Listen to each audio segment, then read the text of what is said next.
par les dépositions qui ont été faites par votre service.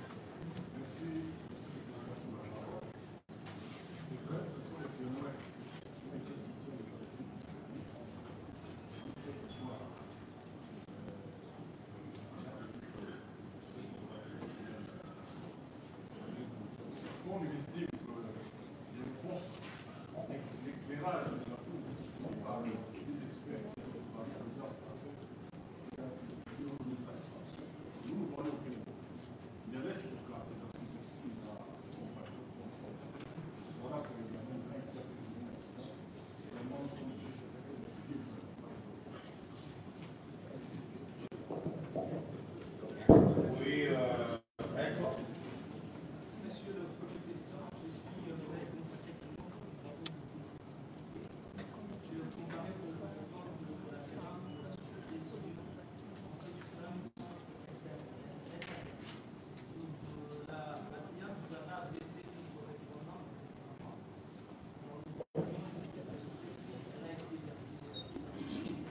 La correspondance est au dossier, effectivement. Ne vous présentez plus là. D'accord, merci. Monsieur le ministre, nous savons.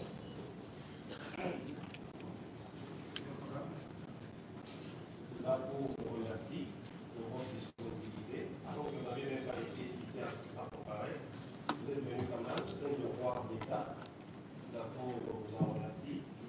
Il en est de même de monsieur l'inspecteur général, l'inspecteur principal, c'est ça, il dit général. Et également, qui d'autre? le ministre. Le ministre, il a écrit. La Cour vous remercie de votre disponibilité.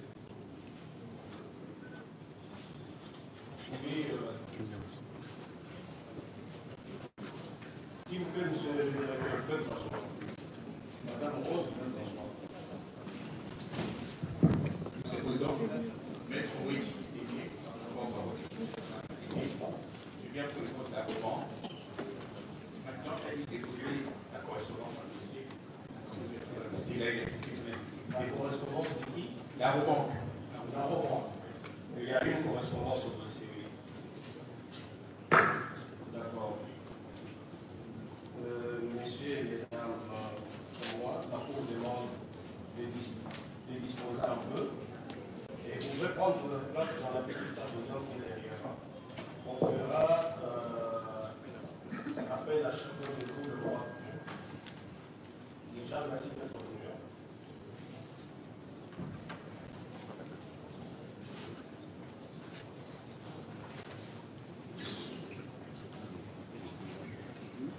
La Cour appelle à la barre la témoin Rose Montoro.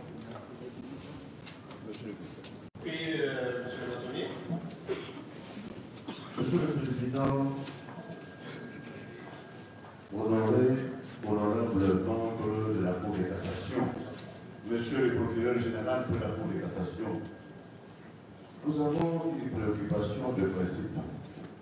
Tout simplement savoir si l'article 78 du Code de procédure pénale est applicable devant la Cour de cassation à propos des personnes régulièrement citées à comparaître comme témoins qui refusent de répondre à la citation comparée. C'est une curiosité de procédure. Oui, la disposition n'a jamais été approchée. Le texte non plus.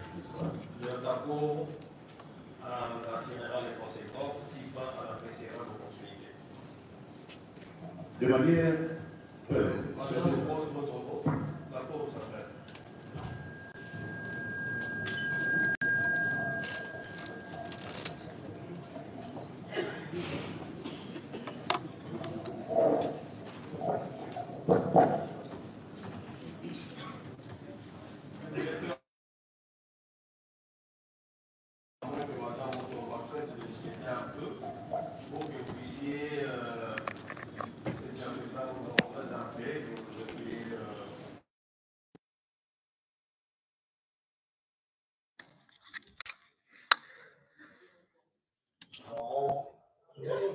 Un peu, après, Madame Rousseau, vous avez un accompagnant. Il faut bien le tenir. Oui, maître. Oui, Monsieur le Président, les témoins ont comparu. Vous avez isolé, il y en a qui ne sont pas là. Et nous n'avons pas renoncé à l'audition de M. Kissoula Adler. Parce que les raisons qu'il a avancées dans la lettre qu'il avait adressée à la Cour ne tiennent pas la route. Il a dit, Monsieur le Président, que la disposition de l'article 120. Maître, la Cour va vous passer la parole quand ce sera le tour de l'audition du témoin sur lequel vous êtes en train d'insister. Excusez, Président. La Cour ne va pas vous suivre sur cette voie-là. Vous avez cité M. Kissoula comme témoin. La Cour voudrait en finir avec les témoins qui sont présents et tirera les conséquences de ceux qui ne se sont pas présentés. Est-ce qu'on doit faire un débat autour de ça? Madame, vous avez votre pièce d'identité?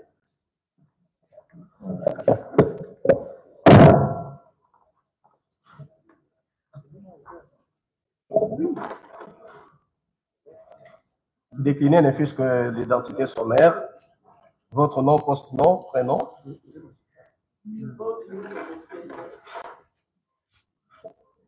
Il y a un micro là-bas, il n'est pas infecté. Hein?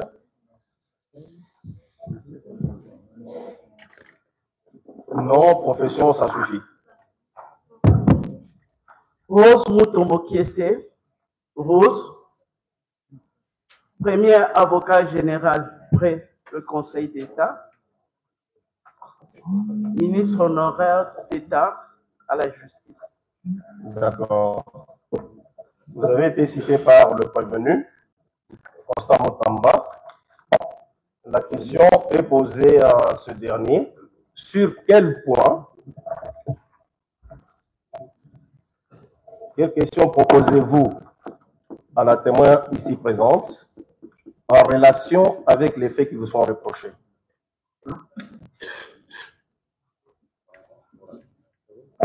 Vous actez que l'est entendu en qualité de renseignante. Hein? Oui, en rapport avec cette précision, il ne faudra pas qu'on aille dans les débordements. Qu'on ait des questions précises, 1, 2, 3, 4, 5 000, en rapport avec les faits reprochés aux prévenus.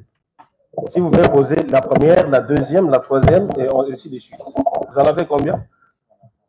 Bon, peut-être une, peut-être deux. D'accord, maître. La Cour vous passe la parole. Oui, la question que nous demandons à la Cour de bien vouloir poser à Madame Rose Mutombo est la suivante. Qui est l'auteur de la répartition des sommes versées à notre pays par l'Ouganda, que l'IGF à Linguete avait communiqué aux prévenus dans une correspondance versée au dossier. L'auteur de cette répartition, c'est qui? La clé de répartition. Vous avez une autre question? Le compte ministère de la Justice Bafrivao, qui a ouvert ses comptes, ministère de la Justice Bafrivao. Vous avez une autre question? Le compte, ces comptes-là, ministère de la Justice Bafrivao, est-il différent du compte de l'établissement public Frivao où c'est les mêmes comptes? Le compte ministère ministère de la Justice, Bar Frivao, est-il différent du compte de l'établissement public, compte bancaire de l'établissement public Frivao? Et la clé de répartition. C'est tout? Dans un premier temps. Ça a des rapports avec les faits reprochés au prévenu? Oui, absolument. C'est ça le débat même. D'accord. La première question, celle de savoir qui est l'auteur de la clé de répartition de fonds provenant de l'Ouganda au profit de l'établissement public Frivao. C'est la première question. Vous l'avez suivi? Oui. Vous pouvez répondre? Excusez, Président. Oui, s'il vous plaît, oui. La question est la suivante.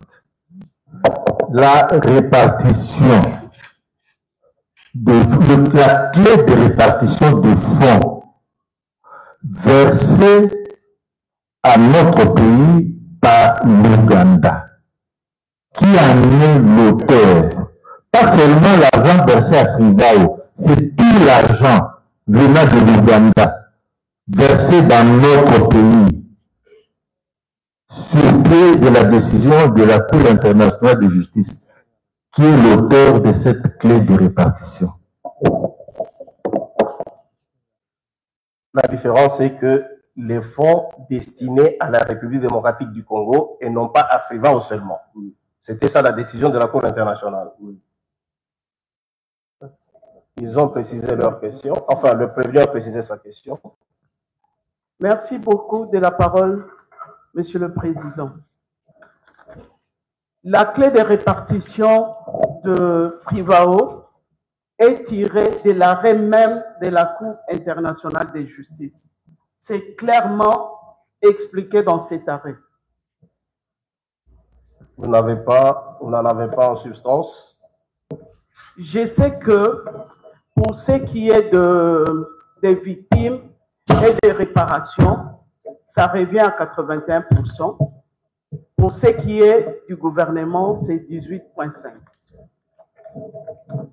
La réponse est que je n'ai pas les documents avec moi, puisque dans la notification, on ne m'a pas dit de quoi il s'agira à l'audience. Voilà, c'est ça la réponse. La clé de répartition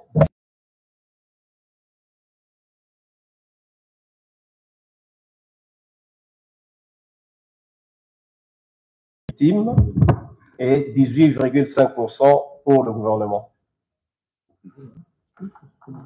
La deuxième question, veut rappeler? Oui, le compte ministère public bar, qu'est-ce que je dis? Ministère de la Justice, bar Frivao. Ce compte à la banque a été ouvert par qui? Merci, Monsieur le Président. Ce compte, je l'ai trouvé ouvert à la banque, portant comme intitulé Ministère de la Justice, bar Frivao. Ce compte-là est-il différent du compte de Frivao? Effectivement, ce compte est différent, étant donné que Frivao, c'est un établissement public, il a une certaine autonomie. Ce compte-là, dès que l'argent tombe sur les comptes du ministère de la Justice, avec la répartition que je viens de vous faire tout à l'heure, de 81%, on doit virer le reste de l'argent sur les comptes Frivao. La réponse est celle-là. Ce compte-là, d'après la répartition Frivao dans ce compte-là est différent du compte du ministère de la Justice, compte tenu de la répartition qui avait déjà été décidée par l'arrêt de la Cour internationale de justice.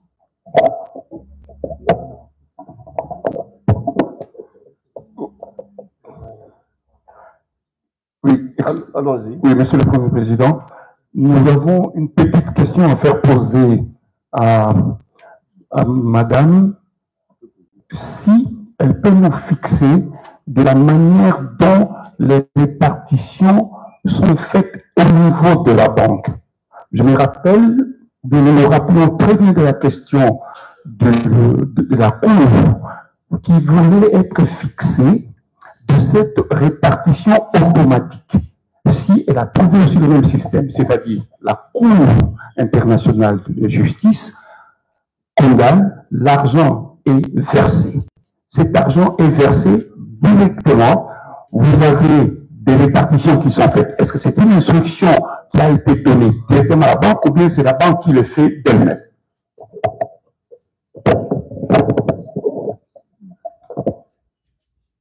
Vous avez compris la question? Oui, j'ai bien compris la question. Vous pouvez y répondre. L'argent tombe sur les comptes du ministère de la Justice.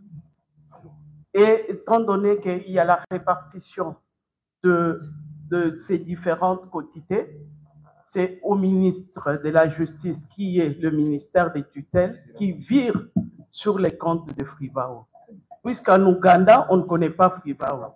En Ouganda, on connaît le ministère de la Justice, le gouvernement.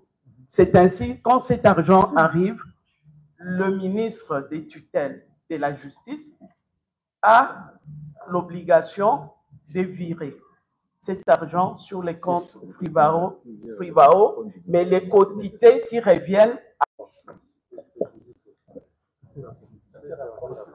Qui gère les 18%? Comme vous l'avez dit, Monsieur le Président, c'est le ministre de la Justice.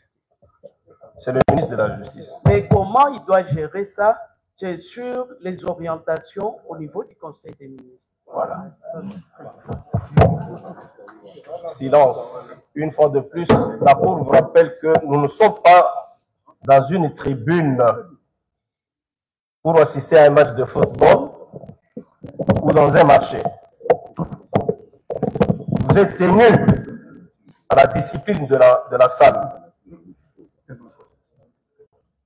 La défense, vous avez fini? Oui, on a fini. Monsieur le procureur général, vous avez des questions à poser à la renseignante, à faire poser?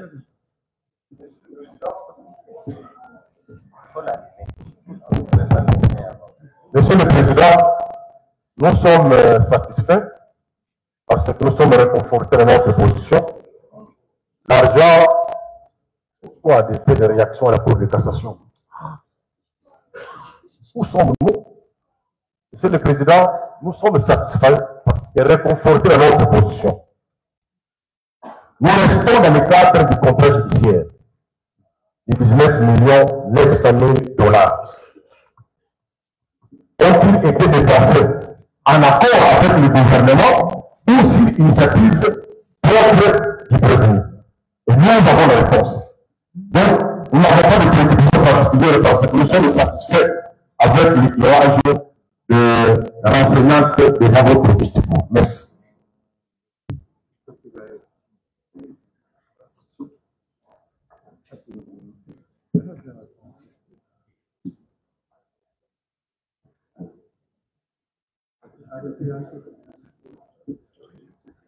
La Cour a quand même une préoccupation, veuillez la noter.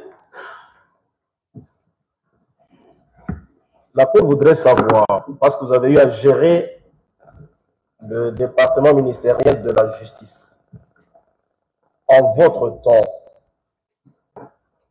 avez-vous eu quand même à un certain moment des initiatives pour construire ou réhabiliter une ou plusieurs prisons?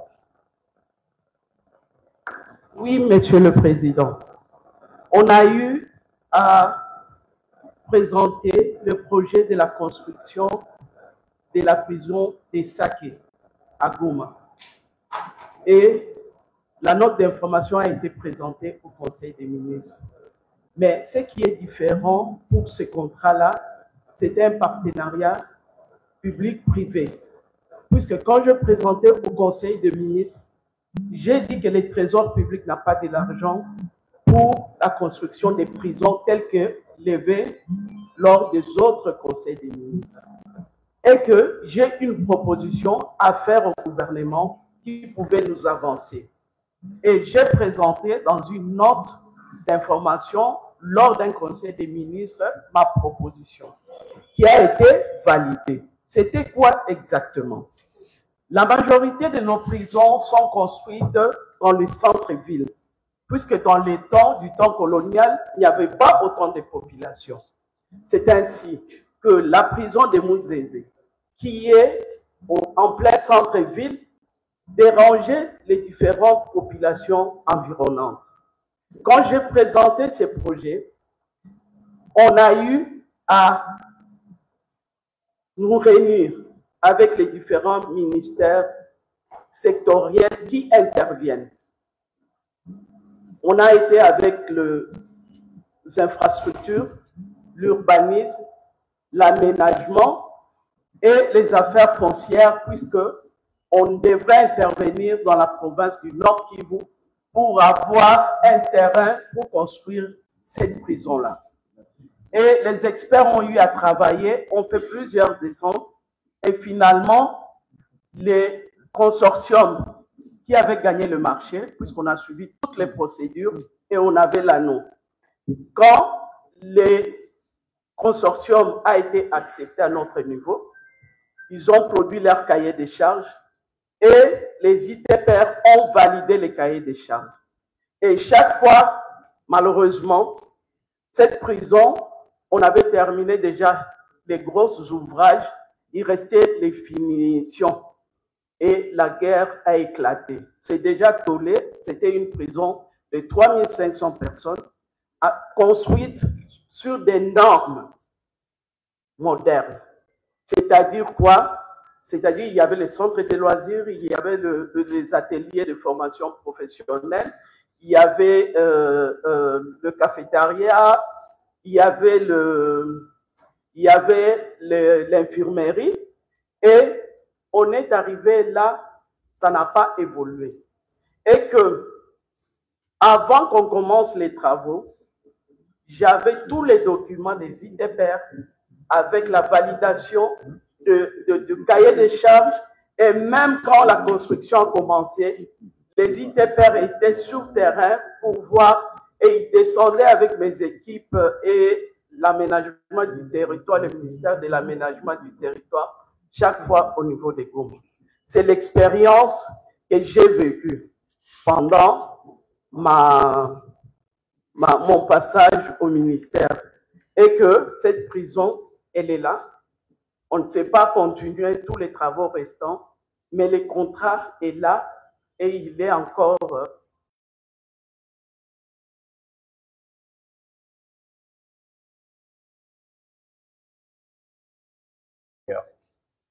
ou lors de votre passage à l'administration du ministère de la Justice, vous avez connu la cellule de gestion des projets et des marchés publics?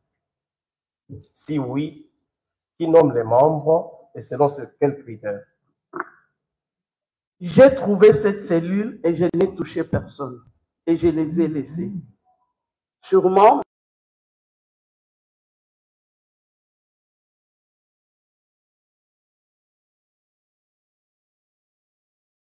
la première personne avec qui nous travaillons d'abord au ministère avant d'aller en dehors du ministère. Et c'est cette cellule qui fait le suivi de ces différentes procédures qu'on doit faire pour aboutir à avoir l'anneau et à exécuter le projet.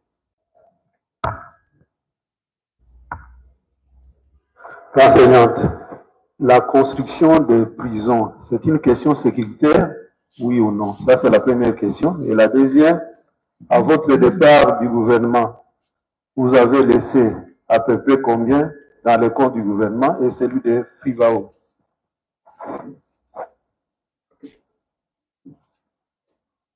La construction de la prison, elle est sécuritaire. Elle peut ou ne pas être sécuritaire. Elle est sécuritaire surtout pour ce qui est de provinces dans l'état de siège, puisque la majorité de détenus sont souvent des groupes armés, la majorité. Et comme il y avait pléthore, c'était une priorité pour le gouvernement de construire cette prison pour pouvoir désengorger le Grand Nord, le Sud Kivu et le Nord Kivu. Deuxième priorité qu'on avait au gouvernement, c'était la prison de Makala. On devrait commencé la construction de la prison de Makala, j'ai eu en son temps à obtenir un certificat d'enregistrement pour une étendue de 100 hectares, 100 000 hectares, 100 hectares, je crois, à Mikao. Il y a un certificat là-dessus, puisque au niveau du gouvernement, quand on en discutait, il fallait chercher un partenaire pour pouvoir commencer la construction. C'était les deux prisons qui étaient prioritaires en dehors de certains terrains qu'on avait déjà obtenus dans certaines provinces. Maintenant, par rapport à la question de Monsieur le juge concernant Frivao, combien j'avais laissé dans les comptes du gouvernement? Plus de 8 millions.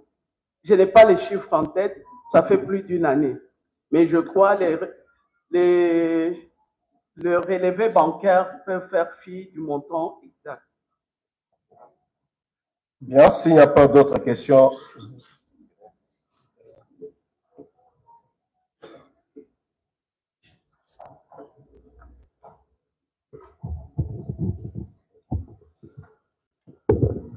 Une question également de curiosité. Les contrats,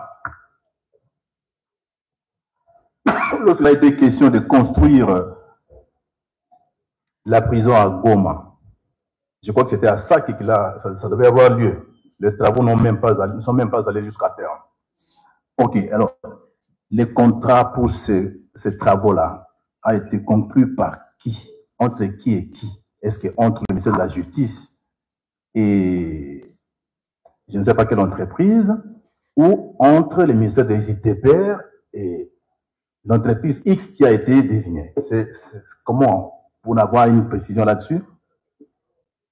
La différence pour la construction de cette prison, comme je l'ai dit, c'était un partenariat public-privé. Et que le consortium a eu à porter au niveau du ministère pour qu'on accepte leurs garanties bancaires. Et que, en ayant tous ces éléments-là, on a eu à les verser. Je vous ai dit que les ITPR et l'aménagement du territoire ont eu à accompagner ce projet-là tout au long de la construction. Maintenant, pour ce qui est de la personne qui a signé, moi j'ai signé, mais mon collègue des ITPR était informé puisque toutes ces équipes, le directeur Fayet, je crois qu'il était là, il était présent dans mes équipes qui descendaient sur terrain. Donc nous pouvons considérer que s'agissant de travaux publics, notamment la construction de bâtiments, votre ministère, à l'époque, était compétent et pas les ITPR qui ne pouvaient que vous accompagner. De toutes les façons, il y a des attributions de chaque ministère. En tout cas, les ITPR ont des attributions d'accompagner les différents ministères sectoriels dans la construction. Oui. Moi, je me suis plié à cela, puisque c'est presque une expertise pour le gouvernement. Moi, j'ai lu mes lois, mais je n'ai pas l'expertise de la construction. Il faut que ces gens-là soient là pour donner des conseils et pour suivre ce que le partenaire en présence est en train de faire comme travail. Il nous a été lu ici une ordonnance fixant les attributions des ministères au niveau du gouvernement. Et dans la lecture qui nous a été faite la fois dernière, il a été constaté que seuls les ministères des ITPR ont cette compétence-là. Construction de bâtiments publics, bien entendu. Mais bon, on constate qu'il y a une sorte de pratique qui consiste à amener les ITPR à accompagner au lieu de prendre les devants de ces travaux-là. Est-ce qu'il y a une explication que vous avez obtenue à ce sujet? Je ne sais pas, je n'ai pas suivi ce qui s'est passé la fois passée, mais de toutes les façons, il y a eu un expert des ITPR qui était là. Je crois qu'ils sont compétents de donner des plus amples explications par rapport à leurs attributions. Moi, je parle de mon ministère. En son temps, pour moi, je ne pouvais pas avancer dans un tel projet sans l'expert du gouvernement en matière de construction. D'accord. Comme il n'y a plus de préoccupations à l'égard de la renseignante, la Cour la libère et lui présente ses remerciements pour cela. C'est parti.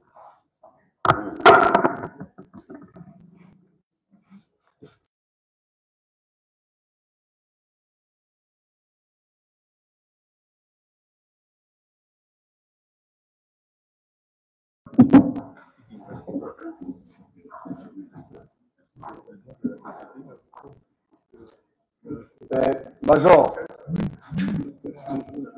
voudriez-vous faire venir le directeur général Amissi?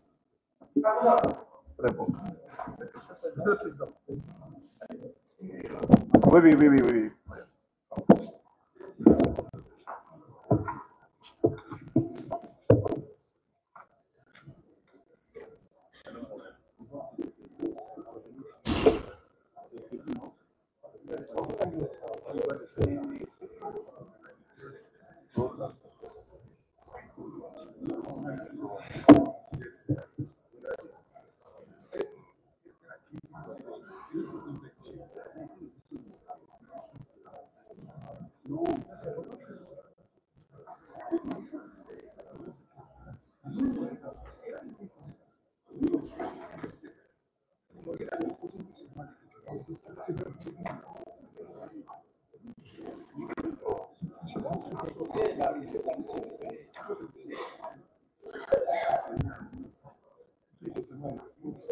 Silence, s'il vous plaît. Silence, s'il vous plaît.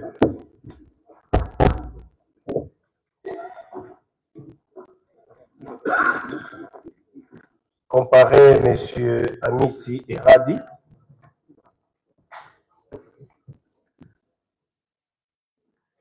Voudriez-vous décliner ne fût-ce que sommairement votre identité, nom, poste, nom, prénom et les fonctions que vous exercez?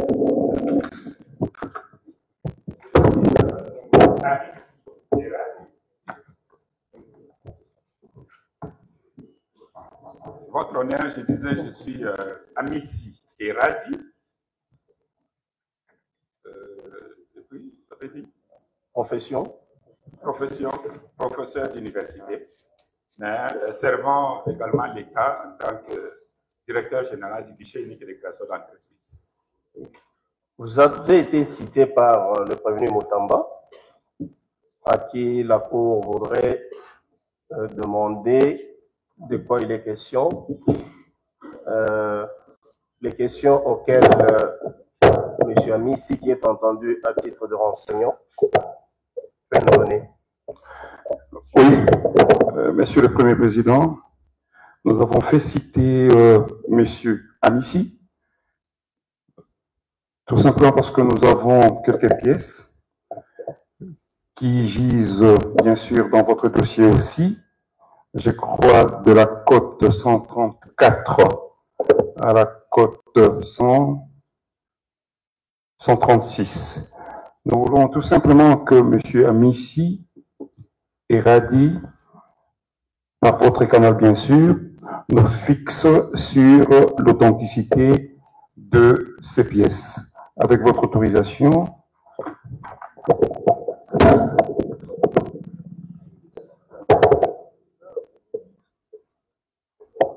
Vous êtes autorisé à les lui donner parce que pour se déplacer encore ici, ça posera un peu de problème. Vous avez dit que c'est quelle cote dans le dossier des pièces? nous commençons à la cote 134, où nous avons l'extrait du registre du commerce et crédit mobilier.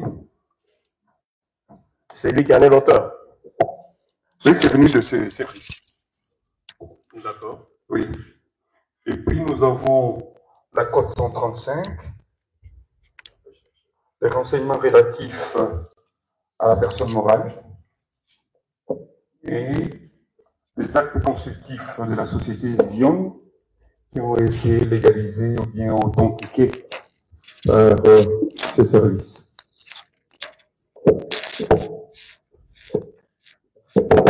Question de la défense aux renseignants, M. Amissi et Radi. Vous avez sous vos yeux un certain nombre d'actes, c'est pas des documents,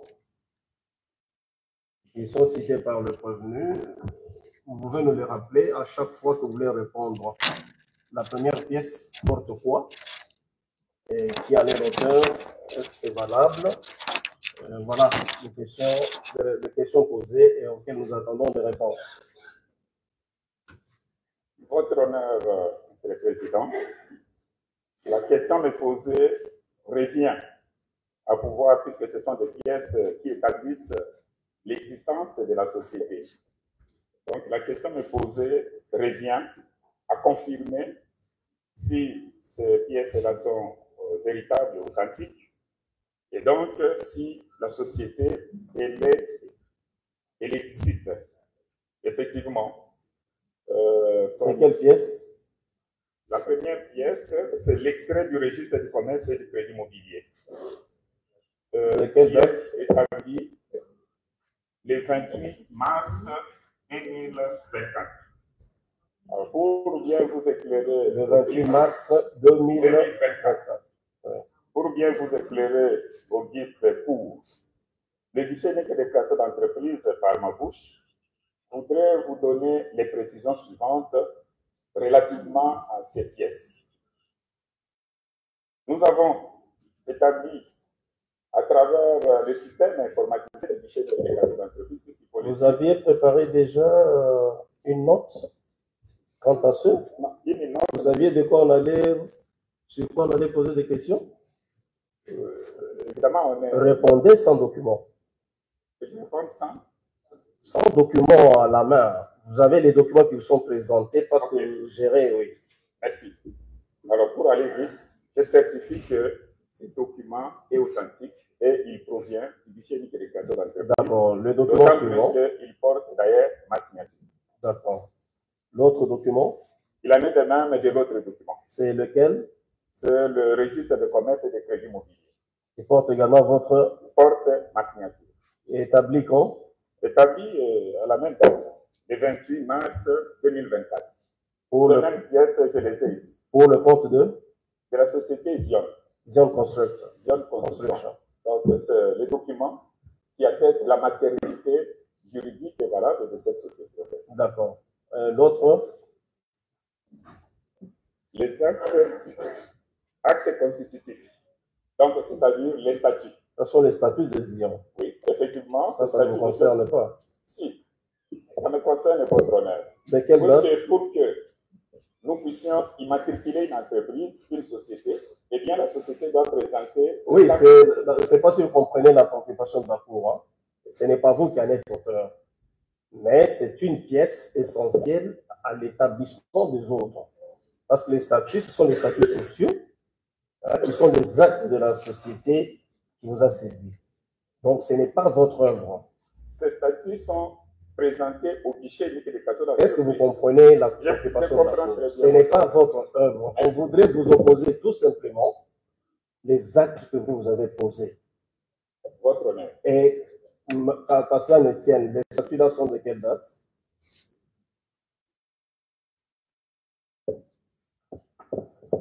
C'est moi? Vers la fin là. Les statuts initiaux.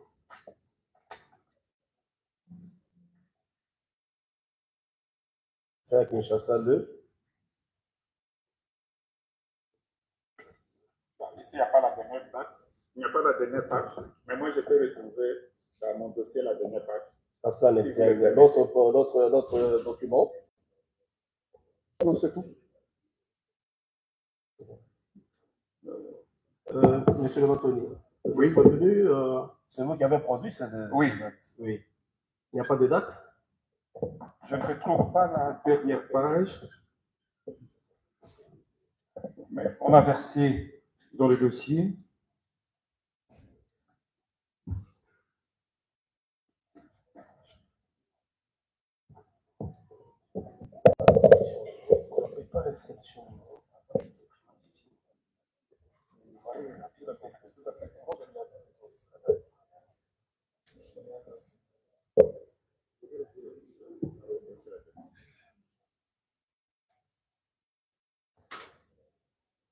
Bien.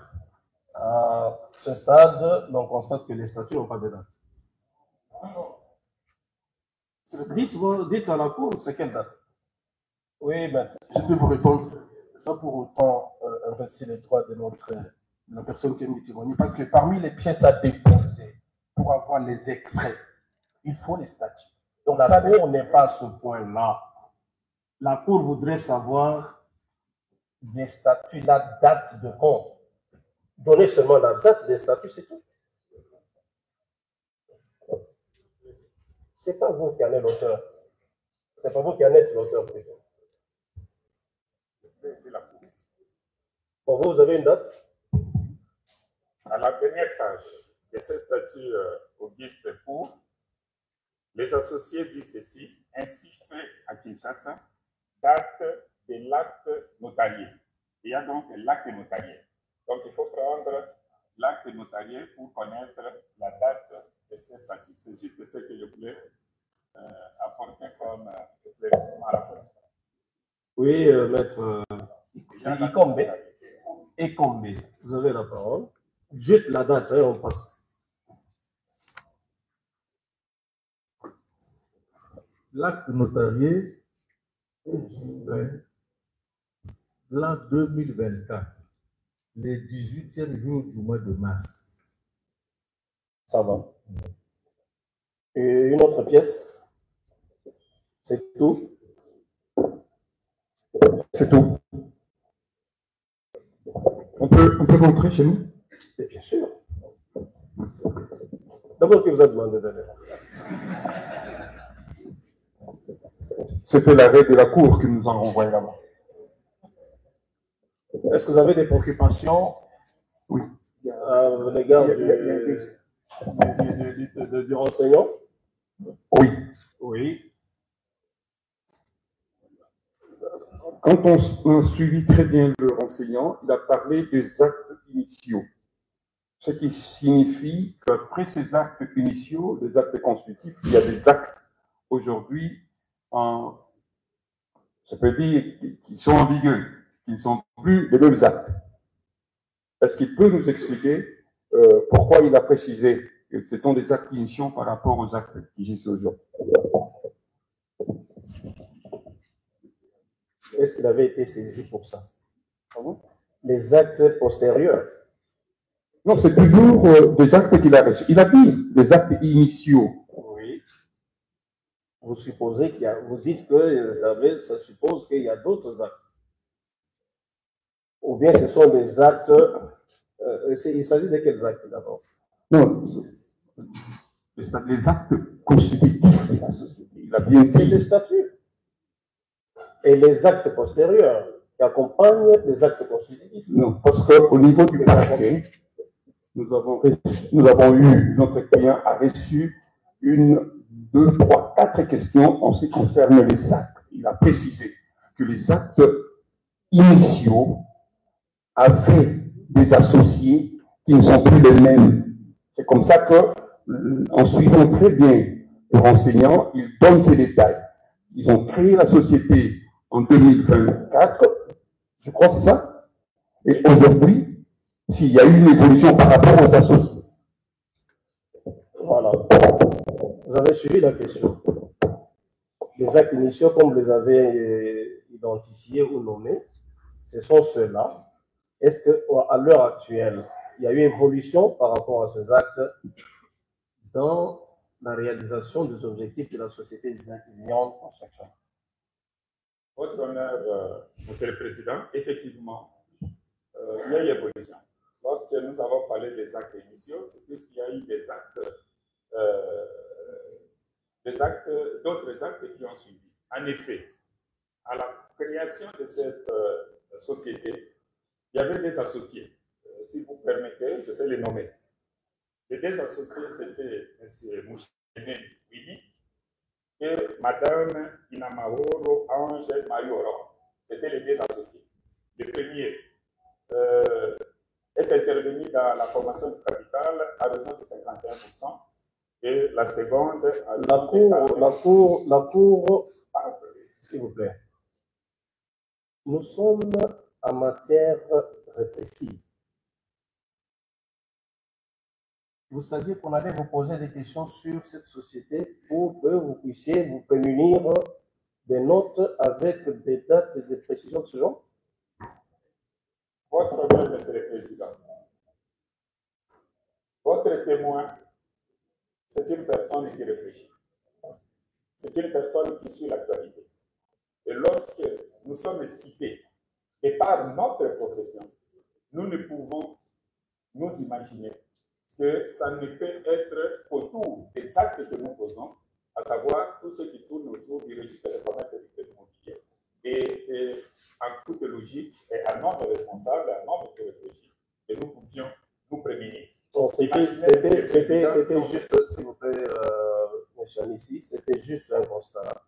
Vous pouvez évoluer. Vous dites qu'en son temps, il y avait des associés, à raison de 51%, l'autre, je crois, 40%, c'est ça? Et à l'heure actuelle, par la suite, et conformément, puisque vous savez, Auguste Poul, Monsieur le Président, dans la société n'est pas comme une photographie. Il y a beaucoup de choses. Monsieur Anissi, à l'heure actuelle, la société Zan Construction a combien d'associés et lesquels? Justement.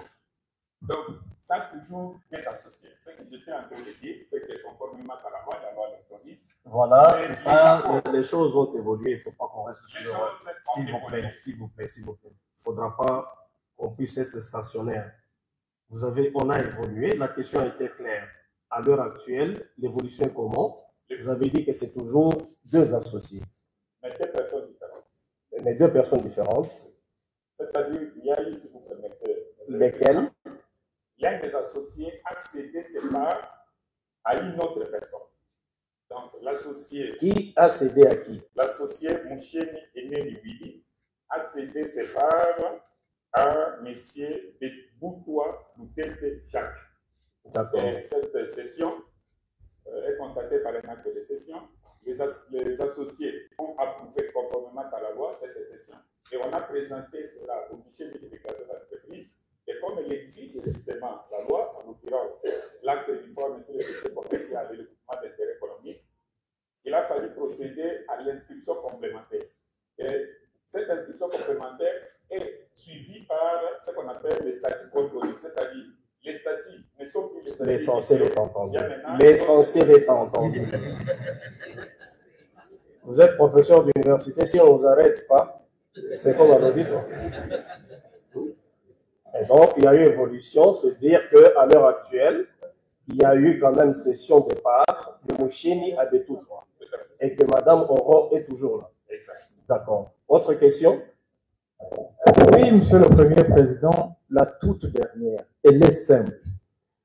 Puisque la fois dernière, il y a eu un long débat sur le capital social.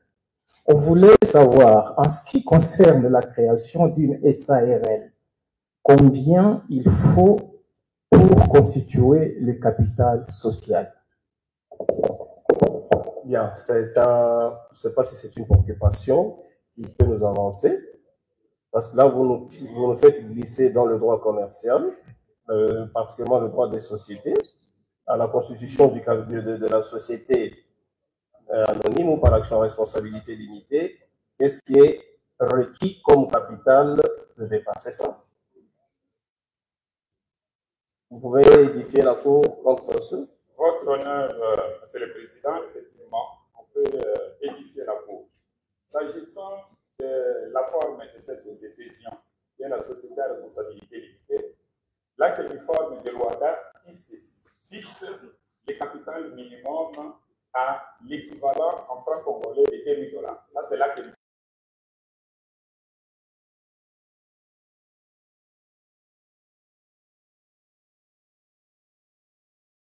N'est-ce pas, à ces seuils en fixant un autre seuil. Et la République démocratique du Congo étant engagée dans la voie de l'amélioration du climat des investissements, a pris par arrêté du ministre de la Justice à l'époque, il a pris donc un arrêté pour dire ce qui suit.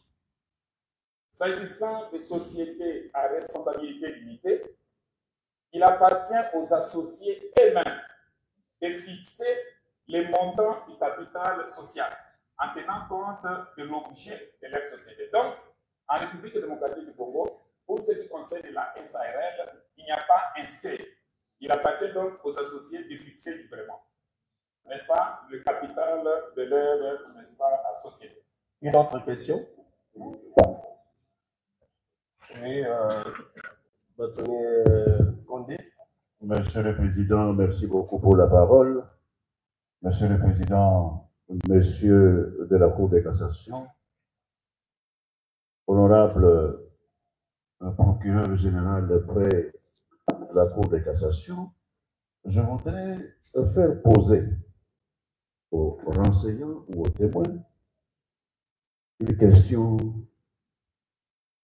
simple, en m'excusant par avance parce qu'il s'agit d'un savant. Après avoir dit tout ce qu'il a rapporté à la Cour, d'après lui, cette société Zion, elle est effective ou fictive? Vous n'avez pas la réponse? Non. J'aimerais l'avoir du savant. Qu'il maîtrise la matière, non seulement de constitution de société, s'il vous plaît. Merci. Vous pouvez répondre à la question posée par le prévenu, celle de savoir si cette société, sur tout ce que vous êtes en train de dire, est fiable ou elle est fictive. Votre honneur, Monsieur le Président, là, il y a une nuance dans ce que vous venez de me poser comme question. Nous, en tant que guichet unique des personnes d'entreprise, nous n'avons pas la qualité de confirmer la viabilité ou la fiabilité d'une entreprise. Mais ce dont nous sommes capables de confirmer, c'est l'existence juridique de l'entreprise. Et donc, sur ce point, je peux donc confirmer à la Cour que cette société Zion Construction SARL a une existence juridique effective. D'accord. Une autre question? Plus rien, monsieur le Président. Monsieur le procureur général. Monsieur le Président, juste une petite question de curiosité que vous pouvez poser aux renseignants. Avant de signer certains documents qu'on lui présente, est-ce que lui ou ses services, il descend sur le terrain pour vérifier la réalité ou l'existence effective de certaines informations qu'on met à sa disposition, notamment quand on dit dans le statut qu'on nous présente que telle société a son siège dans tel lieu. Est-ce qu'il va pour vérifier ou bien il se contacte seulement de cette même information? Merci. Vous avez suivi? Répondez à la question. Votre honneur, Monsieur le Président, la bonne compréhension, la bonne réponse à cette question exige de pouvoir circonscrire très rapidement l'objet du guichet unique des personnes. Répondez à la question du ministère. Celle de savoir si à l'établissement, avant l'établissement des documents auxquels on a fait allusion tout à l'heure, est-ce que vous ou bien vos services se rendent quand même au siège de la société ou de l'entreprise pour se rendre compte de l'existence physique de cette société? Je réponds directement. Oui. On ne le fait pas. Mais on ne le fait pas pourquoi? Deux raisons. Pourquoi? La première, c'est que le guichet unique de création d'entreprise, la loi, lui est parti un délai.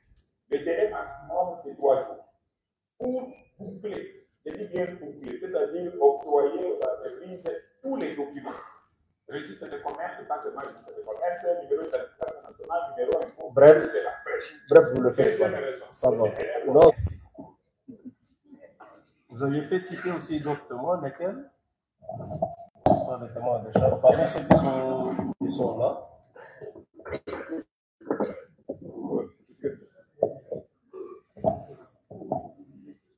Il y a deux. Non, il y a les professeurs. Non, il y a les professeurs. Justice. Le chef de division.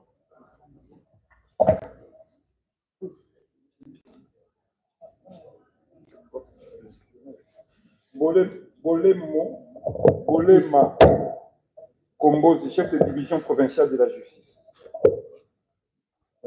Oui, c'est le vin. Oui, de la Tchoko, c'est bien lui. Il s'appelle comment? Bolema. Bolema Kombozi. Si on peut revenir le témoin Bolema.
Votre identité.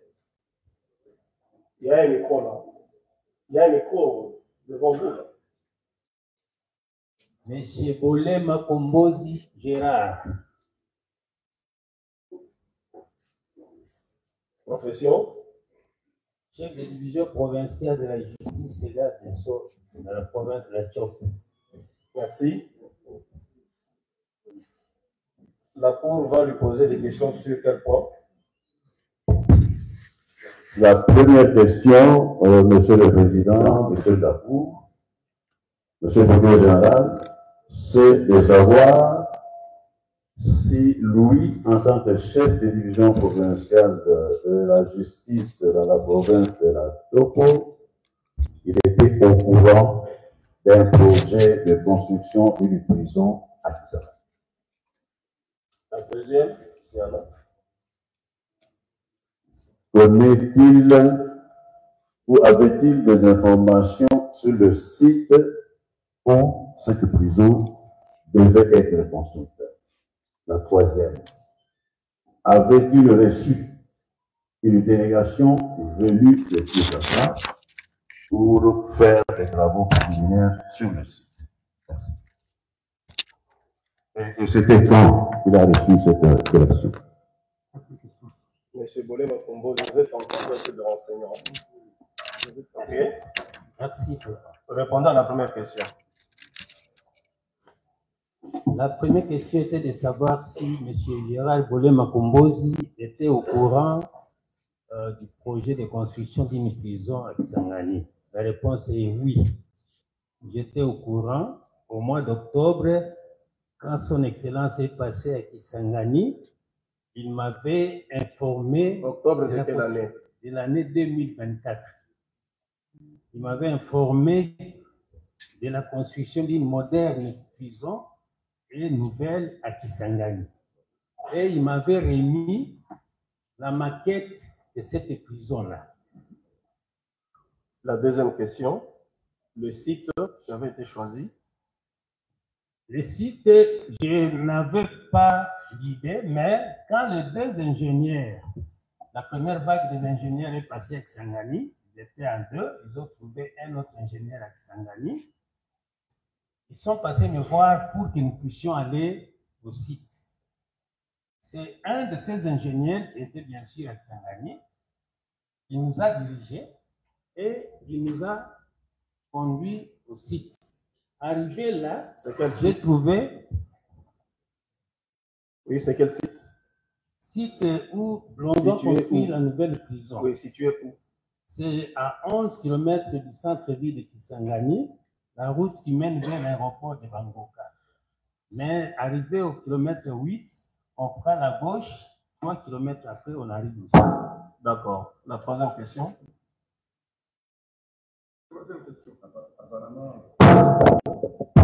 Monsieur le Président, il a répondu à la troisième parce que c'était la question de savoir s'il a reçu une délégation venue de Kinshasa pour des travaux préliminaires sur le site?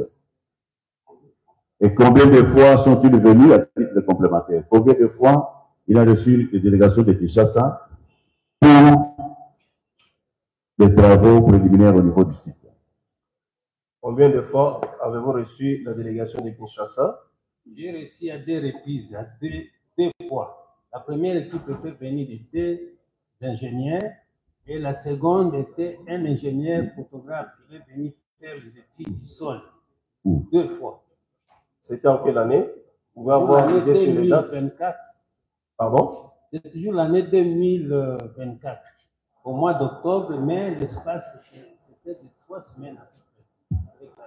D'accord. Le site de Kisangani, la rive gauche ou la rive droite? C'est la rive droite. La rive droite. Est-ce que vous qui étiez à Kisangani, vous vous êtes rassuré des documents de cadastre? Je n'ai aucune idée par rapport à ça. Aucune idée. Et qu'est-ce qui vous certifie que c'était le lieu indiqué? Parce qu'il n'y avait aucun document de cadastre. Je n'étais pas allé pour... Donc, je suis allé accompagner seulement. Seulement accompagné. Vous estimez que ceux qui viennent de Kinshasa pouvaient mieux connaître la localisation et les formalités d'usage mieux que vous? Donc, j'avais dit qu'ils étaient à 3 ingénieurs. 3 ingénieurs. 2 ingénieurs sont venus. Tout à fait. Un autre était basé sur place. Ils avaient l'air par rapport au 145 territoire. Lui est resté externe. Est-ce qu'il y avait, suivez maintenant, il y avait établissement de PV pour dire que c'est à cet endroit effectivement que ça devait être construit? Parce qu'au départ, on supposait que ça pouvait être à la rive droite ou la rive gauche. On a opté pour une des rives.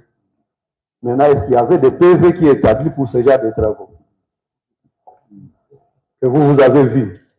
Non, je n'ai vu aucun PV. Ok, ça va.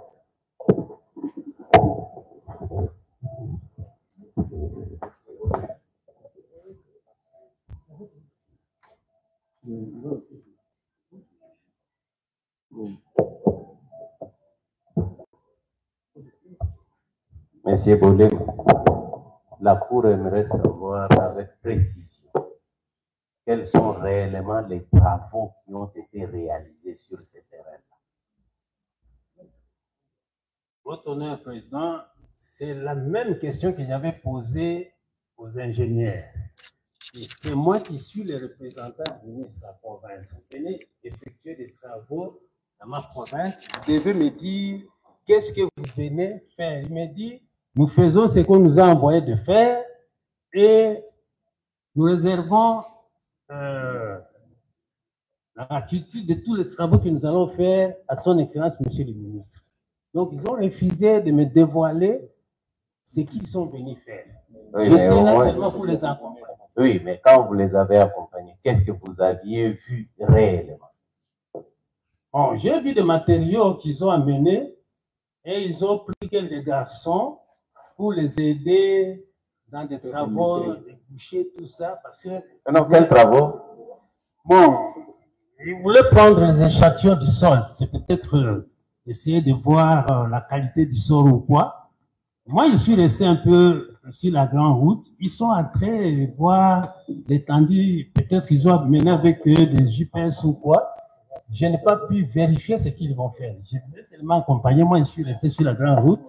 Et ils sont entrés dans la concession. Ils ont fait ce qu'ils ont fait. Et j'ai demandé à ce que l'on puisse me faire les rapports de ce qu'ils ont fait sur le terrain. Ils ont refusé. Mais il n'y avait ni fondation, ni... Il y avait une fondation? Non, on n'avait rien fait. Et voilà. Vous les aviez aussi accompagnés à Ossio? À Ossio, nous ne sommes pas allés là. Mais je sais qu'en tant que chef de division de la justice, je sais qu'il y aurait un projet de réhabilitation. Tandis que vers Bangoka, c'était la construction. Mais nous ne sommes pas y allés à Ossio. D'accord.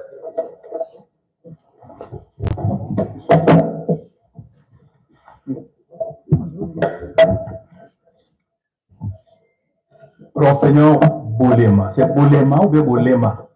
C'est Bolema Kombozi Gérard. Bolema. En lingala, ça a une signification. Bolema. Bolema, c'est autre chose.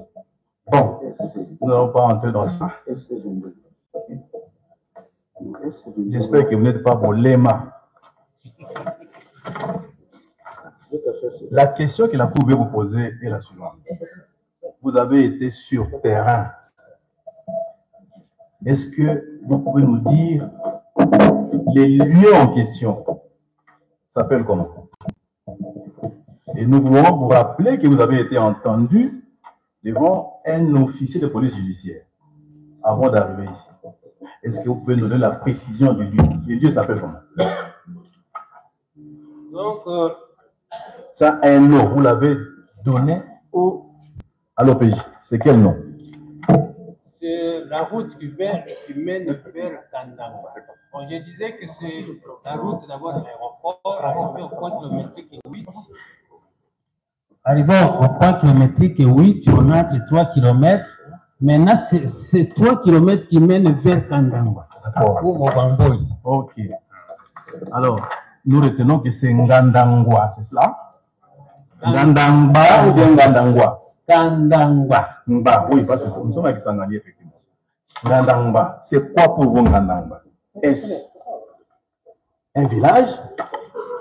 Est-ce une concession d'autrui? Est-ce une savane? Une forêt? C'est quoi Ngandangwa pour vous? Ngandangwa, c'est un village. Un village. Est-ce que savez-vous qu'il y a un chef dans ce village? Oui, il y a un chef. Et quand vous étiez parti sur le terrain, vous n'aviez pas rencontré le chef de ce village? Quand nous sommes allés sur le terrain, je ne suis pas allé voir le chef de... Mais, quelques temps après, le chef était de passage pour rentrer, parce que c'est dans la commune de Kisangani. C'est là où je l'ai salué et je lui ai informé que nous sommes ici pour la concession où on doit ériger la prison centrale de Kisangani. C'est un peu ça le problème. Le chef de village est là, il passe à côté de vous, vous ne vous souciez même pas de lui dire non, écoutez, nous sommes venus ici, vous devez être là parce que c'est un travail important pour lequel vous devez avoir une information précise.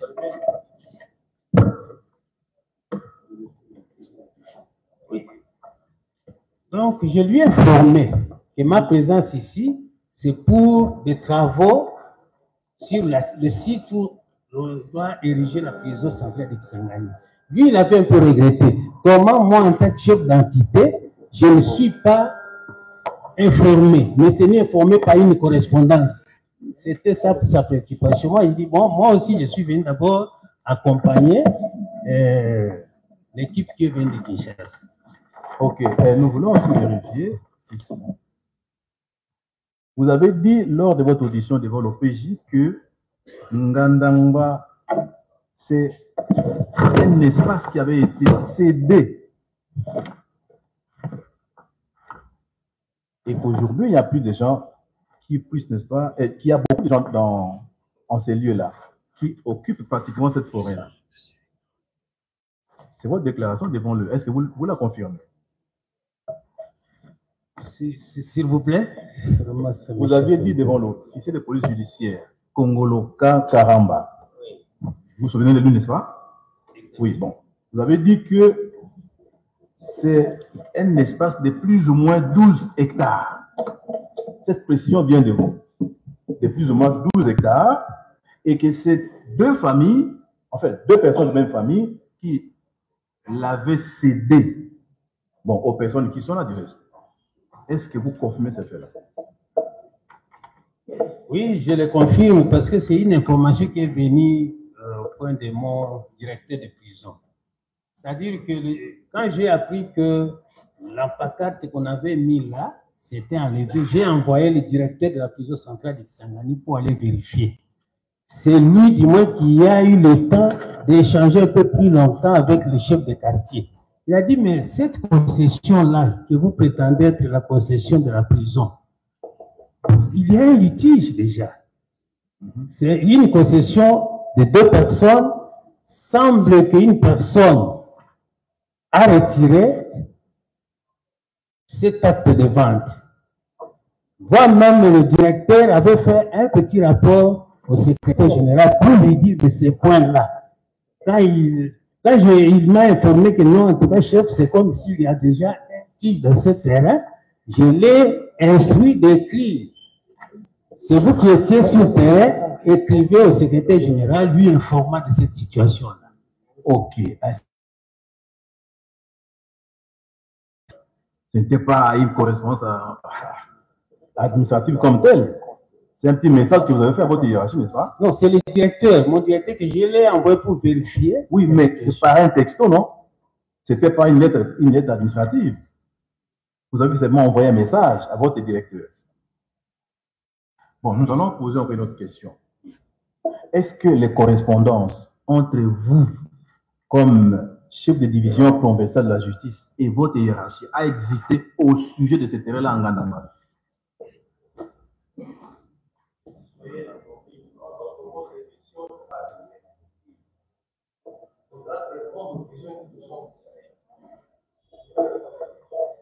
Oui, nous voulons vérifier s'il a existé des correspondances au sujet justement de ce terrain-là, entre vous et votre hiérarchie, notamment le ministre de la Justice. Les correspondances administratives, non, mais des informations par de messages, téléphone. Je l'ai fait et mon directeur aussi l'a fait. Même le directeur aussi l'a fait. Au secrétaire général de la justice, à la justice. Mais est-ce que vous vous souvenez que vous avez été entendu par cette OPJ-là dont j'ai donné les noms? Vous n'avez jamais dit qu'il existait des correspondances. Vous avez répondu qu'il n'y a pas de correspondance à part les textos. Vous dites dans les textos-là, vous finissez simplement par est-ce qu'il y a une bicoque sur le terrain où était placée préalablement une pancarte. C'est l'unique message adressé à la hiérarchie.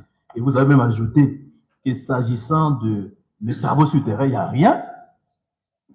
Rien n'a été fait sur terrain. Ça sont vos déclarations actées. Vous ne pouvez pas vous en souvenir. Je suis dans ma logique. J'ai échangé au téléphone avec ma hiérarchie, mais pas de correspondance formelle administrativement, non.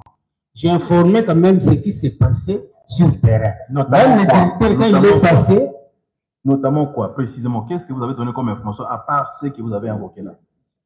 Non, l'information était de savoir que j'avais envoyé le directeur sur le terrain, la pancarte était enlevée, et puis il y a un litige. Il semblerait qu'un des concessionnistes s'est retiré de cette action de vente de son terrain. Donc c'est un peu ça. Ok, vous avez été, je crois que vous l'êtes encore, sur des divisions. Oui. Il y a beaucoup d'informations autour de Ngandanga. La session qui a eu lieu, on trouverait dedans plusieurs personnes. L'OPJ nous cite un certain nombre de personnes ici. Il y a un ancien gouverneur qui est dedans, son directeur de cabinet. Il y a dedans un général de FARDC. Il y a dedans des gens, un certain Chamoupouale qui occuperait lui-même 1000 hectares. Beaucoup d'informations. Est-ce que tout ça vous avez ignoré? En tout cas, cette information, ce sont les démarches de l'OPJ qui est allé peut-être. Oui, mais vous êtes chef de division provinciale de la justice, oui. Un terrain de la prison. Vous n'êtes pas, en dehors de ça. Donc, c'est pour savoir, est-ce que c'était pour arriver à la conclusion ceci? Est-ce que vous estimez que ce terrain-là était un terrain libre pour la construction d'une prison ou un terrain occupé par beaucoup de gens et qu'il était difficile d'ériger, n'est-ce pas, une construction là-dessus? En tout cas, je n'ai pas une réponse à cette question. Parce que moi, je me suis limité à accompagner les ingénieurs et j'en ai informé ma hiérarchie par texto. Les détails des documents, des conflits, en tout cas, ça ne vous a pas intéressé. Ok, merci beaucoup. Oui, la version telle que vous venez de la donner là, est-ce qu'il y avait nécessité de construire une prison en cellier là? Parce qu'apparemment c'était litigé. Même à Bissangani. Bon, je ne suis pas au courant. Hein. Au retour, je vais essayer de pénétrer un peu plus profond. Non, avec la petite pénétration là, est-ce que vous pouvez nous rassurer s'il y avait nécessité de le faire? Au lieu de dire, vous allez, si vous partez à Kisangani, vous reviendrez nous trouver ici. Non. Il y avait nécessité de construire du moment, apparemment, vous dites que c'était litigé.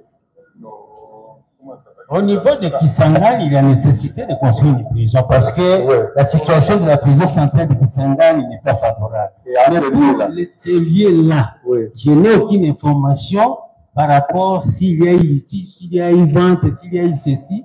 Je n'ai aucune information. Tout à fait. Monsieur Bolema, vous êtes chef de bureau, chef de division provinciale de la justice. Est-ce qu'il y a un service qui gère les affaires foncières chez vous? Oui, il y a un service. Il y a des services parce qu'il y a le cadastre, l'aménagement du territoire, les titres fonciers. Est-ce que ce service avait fait partie de la délégation qui était descendue sur vous? Non. Pourquoi? Oui. Pourquoi vous n'avez pas posé cette question de savoir à cette délégation pourquoi ils n'ont pas associé les services fonciers? Bon, je ne sais pas si votre honneur président, mon rôle pour voir ce terrain-là, c'était seulement pour accompagner. Vraiment, je n'avais pas autre rôle à sonder, à fouiller, tout ça. En tout cas, je n'avais pas.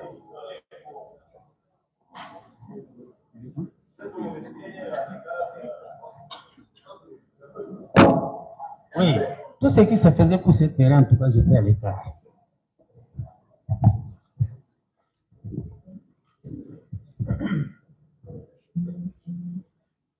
Il y a des préoccupations pour le témoin. Absolument. Oui. Merci, monsieur le Premier Président. Présentez-vous. J'ai un petit rhume, hein.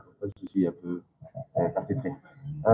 Juste, tout à l'heure, le monsieur chef de division a dit qu'il avait reçu une maquette donc l'équipe, lui, qui avait été bien avec les trois ingénieurs, les deux ingénieurs de Kinshasa, un de la maquette. Est-ce qu'il a la maquette? Est-ce cette maquette-là, si elle est là, on peut éventuellement la produire?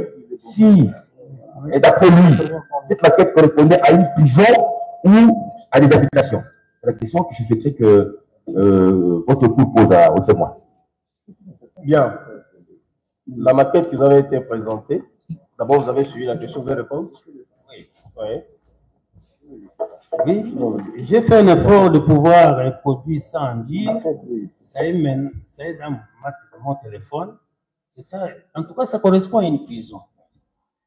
Cette maquette est établie par qui? Qui est l'auteur? C'est signé par qui? En tout cas, je n'ai pas vu une place où on a signé ou identifié la personne qui a fait le travail. Et parce qu'on vous a présenté cette maquette, vous n'avez pas posé la question de savoir de qui venait-elle? Je ne l'ai pas fait. Nulle part, on n'a pas indiqué qu'il s'agissait de la société Zion.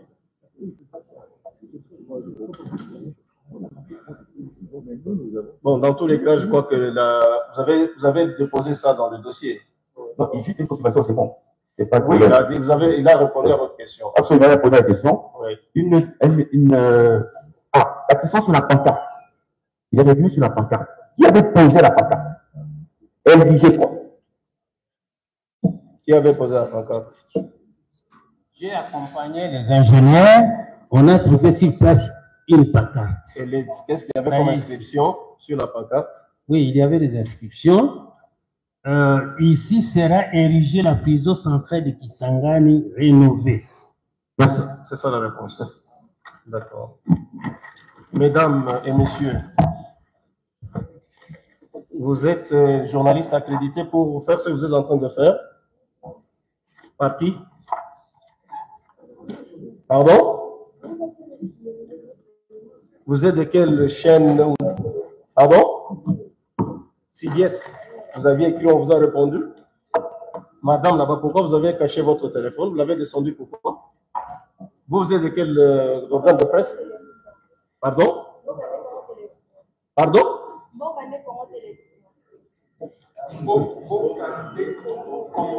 Vous avez été accrédité? Pardon? On vous a répondu favorablement?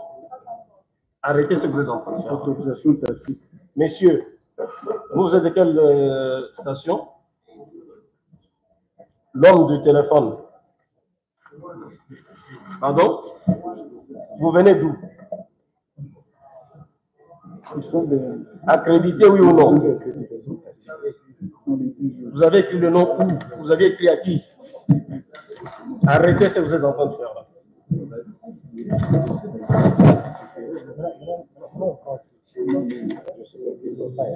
Arrêtez.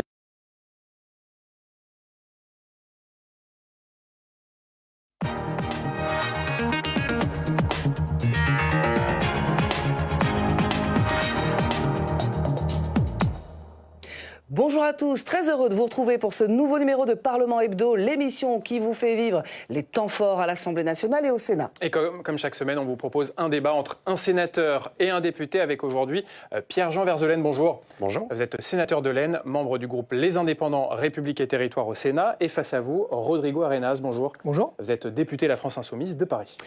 Et vous débattrez de l'accord entre députés et sénateurs sur la proposition de loi Duplon qui vise à lever les contraintes du métier d'agriculteur. Ce texte prévoit notamment la réintroduction de l'acétamipride, un pesticide tueur d'abeilles. Autre loi qui divise, la réforme de l'audiovisuel, rejetée à l'Assemblée nationale avant même son examen. Elle est déjà repartie devant les sénateurs qui l'ont adoptée en commission. La ministre de la Culture, Rachida Dati, espère faire voter cette réforme au plus vite. Et on commence par l'agriculture et la proposition de loi du sénateur Laurent Duplon. Les explications de Cécile Sixot. 335 pour, 232 contre, 103. La proposition de loi est donc adoptée. Mercredi, le Sénat a adopté la proposition de loi Duplon du nom de ce sénateur qui en est l'auteur.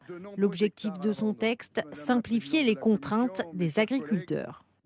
On vient d'un constat fait en 2021-2022 par notre Assemblée sur la ferme France, avec des difficultés de filière, avec une France qui rétrograde sur la capacité à produire une agriculture et des produits de qualité. Et donc ce texte vient apporter une réponse à ce constat partagé.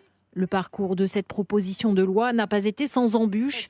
Approuvée au Sénat, la proposition de loi est rejetée à l'Assemblée nationale, car synonyme de régression environnementale. La gauche avait posé des milliers d'amendements pour faire obstruction au texte. Finalement, un compromis est trouvé en commission mixte paritaire, où il a été largement voté. Nous avons trouvé des compromis avec le travail des députés, entre le Sénat et l'Assemblée nationale, sur l'ensemble des 8 articles avant la commission mixte paritaire. Durant cette commission mixte paritaire, qui a quand même duré plus de 6 heures, nous avons validé la totalité de ces 8 articles réécrits sans aucune modification. Députés et sénateurs se sont mis d'accord sur plusieurs mesures. L'ANSES, l'agence chargée de la réglementation et l'évaluation des pesticides qui était sur la sellette, est finalement préservée. Mais en contrepartie, certaines filières auront la possibilité d'utiliser un pesticide interdit en France depuis 2018 pendant 3 ans. Autre mesure adoptée, la construction des élevages intensifs, tout comme les méga-bassines, seront facilités. Des reculs environnementaux pour le sénateur écologiste Yannick Jadot. Ce n'est pas simplement la défaite des écologies, je le dis, c'est la défaite de l'environnement, c'est la défaite de la santé et c'est la défaite de la très grande majorité des agriculteurs à qui on fait croire qu'en réintroduisant des pesticides interdits, on va sauver leurs revenus. Il reste une étape pour que la loi soit complètement validée. Un ultime vote à l'Assemblée nationale le 8 juillet prochain où elle devrait être adoptée. Pierre-Jean Verzelaine, est-ce que cette proposition de loi Duplon est une défaite pour l'environnement? Moi, j'ai voté la proposition de loi de Laurent Duplon. Moi, je compare la politique agricole française à ce que la France a fait pour le nucléaire il y a 10 ou 15 ans. Dans le nucléaire, nous étions souverains, nous étions exportateurs, nous étions les meilleurs en Europe et nous étions les tout premiers dans le monde en termes de recherche. On a, dans le nucléaire, foutu en l'air la filière. Et 15 ans après, on y revient en se disant, bah mince, on n'est plus souverain. À certains moments, on a dû importer de l'énergie de pays voisins, même de centrales à charbon, qui sur un plan écologique est quand même un non-sens. Et maintenant, il y a une espèce pas unanime, enfin au niveau national, on se dit, tiens, le nucléaire, il faut le relancer. Voilà. Et bien l'agriculture, c'est pareil. nous étions les numéros 1, souverains, exportateurs, au top dans la recherche. Et on s'est tiré des balles dans le pied de manière régulière depuis des années. Et donc, il est temps de se réveiller si on ne veut pas que cette agriculture crève. Rodrigo Arenas, vous entendez les demandes des agriculteurs qui ont du mal à vivre de leurs revenus et qui ont besoin parfois d'avoir des règles plus simples en matière d'environnement. Les agriculteurs de notre pays ne sont pas les seules personnes qui ont du mal à vivre de leurs revenus. Moi, je suis très attaché sur les questions éducatives. On peut pas dire que les enseignants soient dans une situation plus enviable. Il y a aussi des questions de burn-out, il y a aussi des questions, y compris de situations très douloureuses. Moi, je me rappelle de cette chef d'établissement, directrice d'école, qui a mis fin à ses jours, justement, parce que la façon dont elle travaillait était trop compliquée. Donc, en raison, ce qui est certain, c'est que la loi du plomb ne permettra pas d'avoir des revenus supplémentaires pour les agriculteurs. C'est même le contraire. Il va y avoir, comme à chaque fois que ce type de loi, cet esprit de loi et de règles permet en fait de renforcer celles et ceux qui en fait font une sorte d'OPA sur l'ensemble du monde agricole, au mépris de tous les petits agriculteurs de territoire. Vous n'êtes pas d'accord avec les arguments du sénateur ? Je pense que monsieur le sénateur a raison sur une vision d'une agriculture d'avant. Mais en revanche, sur une agriculture du futur, ça n'a pas de sens. Est-ce que la France va pouvoir, par exemple, être en compétition avec la Chine qui fait des hôtels de 6 étages pour produire du porcin? La réponse est non. Est-ce que la France va pouvoir être compétitive avec les mêmes règles que vous défendez, monsieur le sénateur, avec le Brésil? La réponse est non, parce que nous ne sommes pas dans les mêmes dimensions. Est-ce qu'aujourd'hui, l'agriculture intensive, mécanisée, va pouvoir lutter contre celle qui est aux États-Unis? La réponse est non. Nous sommes vraiment dans une logique qui n'est pas la bonne par rapport à l'avenir. Ce n'est pas vrai que ça va préserver la qualité et ce n'est pas vrai que ça va protéger le consommateur et non plus celles et ceux qui sont soumis aux pesticides. Il suffit de s'intéresser au taux du cancer pour savoir que cela n'est pas vrai. Justement, parlons des pesticides, puisque ce texte réautorise l'utilisation de l'acétamipride, un pesticide néonicotinoïde interdit en France depuis 2018. Cette réautorisation qui est quand même contrôlée et soumise à une clause de revoyure au fil des ans, est-ce que c'est la prime de l'économie sur la santé publique et la protection de l'environnement? Mais moi, sur tous ces sujets-là, j'ai une ligne très claire. À partir du moment où des pays voisins ont le droit d'utiliser ces produits, que ces produits rentrent sur le marché français, que les consommateurs peuvent les acheter, je ne serai jamais celui qui va dire à l'agriculteur français non, vous n'avez pas le droit. Le Français a le droit de consommer ce qui vient de l'étranger avec ce produit-là. Mais voilà, c'est impossible à expliquer aux uns et aux autres. Et il ne faut pas raconter n'importe quoi sur ce sujet. Quand il n'y a pas eu les néonicotinoïdes depuis quelques années, qu'est-ce qui s'est passé dans les champs et sur les champs de betteraves? Des traitements, 2 à 3 traitements par an de pesticides, des traitements verticaux, pulvérisés, qui font sur la biodiversité plus de dégâts. Il faut bien comprendre que sur ces sujets-là, on ne manie que des contraintes. Il n'y a pas de solution, parfaite. Mais aujourd'hui, la recherche, en l'état, ne permet pas d'avoir d'autres solutions. Et encore une fois, je reprends l'argument de tout à l'heure, si on ne peut pas utiliser ces produits que les autres peuvent, que la production sucrière, par exemple, s'effondre en France, et dans 5 ans, on va se réveiller en disant « Ah ben mince, on n'est plus souverain en sucre, il faut redémarrer. » Est-ce qu'il n'y a pas une forme d'hypocrisie, Rodrigo Arenas, d'interdire ce produit en France alors qu'il est autorisé dans tous les autres pays et qu'on peut le trouver facilement, comme disait le sénateur, sur Internet? Qu'est-ce que vous répondez à ça? Je dirais que ça serait assez cohérent si c'est la liberté de la consommation et de l'importation de produits dans un règle de concurrence où tout le monde serait libre et non faussé, ce qui n'est pas une réalité, c'est une croyance collective, mais qui n'a pas de réalité statistique, économique, si on labellisait les produits. Or, aujourd'hui, les consommateurs ne peuvent pas faire la différence entre les produits qui ont subi l'utilisation des pesticides et ceux qui ne l'ont pas fait. Par exemple, je parlais tout à l'heure de la filière porcine. Quand vous avez les consommateurs qui vont dans un supermarché ou dans leur commerce de proximité et qui veulent acheter du jambon, il y a ceux qui mettent très clairement pas de traitement antibiotique, pas de traitement avec des pesticides. Donc on a le choix. Mais là, en l'occurrence, vous ne saurez pas ce que vous allez consommer. Et je tiens quand même à rappeler quelque chose.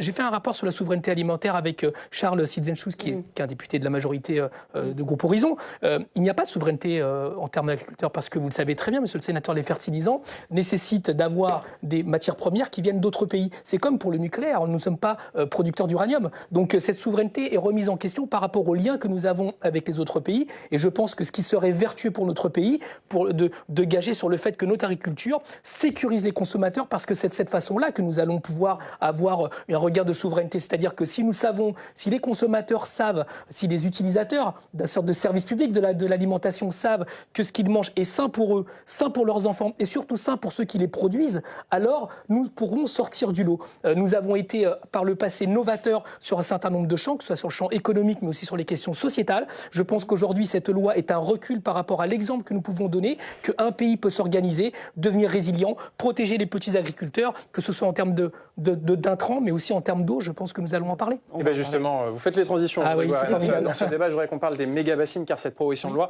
elle facilite la mise en place de ces capacités de stockage d'eau pour les agriculteurs. Pierre-Jean Verzelen, on sort d'une semaine de canicule inédite